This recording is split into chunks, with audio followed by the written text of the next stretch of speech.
গণ অভ্যুত্থানের প্রতিনিধিরাই এই এনসিপির বৈধতা। আমার সাথে যদি তাদের থাকা নাই হয়, সেক্ষেত্রে অন্তত বিদায়টা তো আমার সম্মানের সাথে হওয়া উচিত ছিল। যেহেতু এনসিপি গণ অভ্যুত্থানের একটি শক্তি হিসেবে নিজেকে দাবি করে, সেখানে আমার অবস্থান বা আমার থাকাটা অবশ্যই এনসিপির জন্য পজিটিভ হতো হয়তো। ঢাকা বিশ্ববিদ্যালয়ের একজন শিক্ষার্থী হিসেবে আমার মতের স্বাধীনতা সেটি থাকবে না? মতের স্বাধীনতা তো অবশ্যই থাকবে, এবং মতের স্বাধীনতা যদি কোনোভাবে দলকে প্রভাবিত করে, সেটিও আলোচনার মাধ্যমে সমাধান সম্ভব। তো আলোচনার জায়গাটি পুরোপুরিভাবে রুদ্ধ করা হয়েছে মূলত আমাকে বহিষ্কারের মাধ্যমে। এখন আমি কোন জায়গা থেকে মনোনয়ন নেব, বা আমি কোনো আলাদা প্যানেল নেব, নাকি একা একাই আমি ইলেকশন করব, সেটি তো একান্তই আমার ব্যাপার। অন্তত প্রাইভেসি মেনটেন তো করা উচিত। যেহেতু এখানে এনসিপির কোনো কাজ নেই এই অঙ্গনে, সেহেতু এখান থেকে আসলে প্রশ্ন করা বাবদ জবাব দেওয়া এটি আসলে অনেকাংশে দুরূহ। শুধু আমার ক্ষেত্রে নয়, আমরা আন্দোলন ঝিমিয়ে যাওয়ার পরে আমাদের সাথে অন্যতম একটি প্রধানতম চরিত্র ছিল যে রিফাত রশিদ। সেই রিফাত রশিদ কিন্তু এখন আর কোনো আলোচনায় নেই। তো রিফাত রশিদ কেন আলোচনায় নেই, কিভাবে তিনি নেই, সেই বিষয়গুলোও আপনাদের প্রশ্ন করা উচিত। তো সেই জায়গা থেকে আমি জাতীয় নাগরিক পার্টির সাথেই যুক্ত হয়েছিলাম। এই পার্টিতে যারা আছে তাদের বয়স কিন্তু খুবই কাছাকাছি। হয়তো কেউ এখনও ছাত্রত্ব অবস্থায় আছে, কারো কারো হয়তো ছাত্রত্ব শেষ হয়েছে, কিন্তু বয়সের পার্থক্য খুব একটা বেশি নেই। যিনি আহ্বায়ক এবং আমি মাহিন সরকার, দুজনের বয়সের পার্থক্য খুবই কম।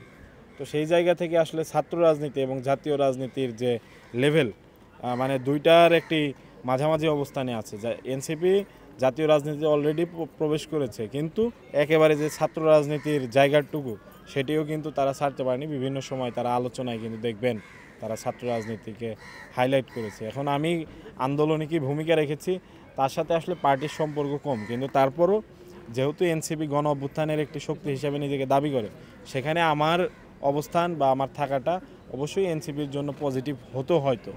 কিন্তু তারা হয়তো অন্য কিছু চিন্তা করেছে, হয়তো আমার সাংগঠনিক দক্ষতা কিংবা অন্য কোনো কারণে তারা আমার প্রতি অনাস্থা রেখেছে, এটি তারাই ভালো বলতে পারবে। এটি আমার কাছে মনে হয় যে অবশ্যই আমি বেশ আশাহত হয়েছি যে আমি যদি আসলে আমার সাথে যদি তাদের থাকা নাই হয়, সেক্ষেত্রে অন্তত বিদায়টা তো আমার সম্মানের সাথে হওয়া উচিত ছিল।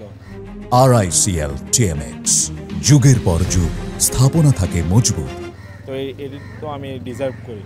তো সেই জায়গা থেকে আমার কাছে মনে হয়েছে যে 5 আগস্টে যারা কক্সবাজার গেলেন তাদেরকে একটি শোকজ নোটিশ পাঠানো হলো। তো শোকজ নোটিশ পাঠানোর পরে তারা কিন্তু আর আসেননি ঢাকাতে। উচিত ছিল কি ঢাকাতে এসে নাহিদ ইসলাম কিংবা আক্তার হোসেনের সামনে বসে তাদের এটার জবাব দেওয়া, কিন্তু তারা সেখানে বসে কিন্তু ফেসবুকে পোস্ট করেছেন। তো এটি পোস্ট করার ফলে কিন্তু পার্টির মান সম্মান বাড়েনি, তারপরেও কিন্তু তাদের বিরুদ্ধে কোনো শাস্তিমূলক ব্যবস্থা নেওয়া হয়নি। এখন তারা আন্দোলনে যে অবদান রেখেছেন তার চাইতে তো আমার আন্দোলনে অবদান কম না, বা যখন বিপদের সময় ছিল সেই সময় তো অবদান কম না। এটি বলে আমি আসলে নিজেকে হাইলাইট করতে চাচ্ছি না, কিন্তু গণ অভ্যুত্থানের প্রতিনিধিরাই এই এনসিপির বৈধতা।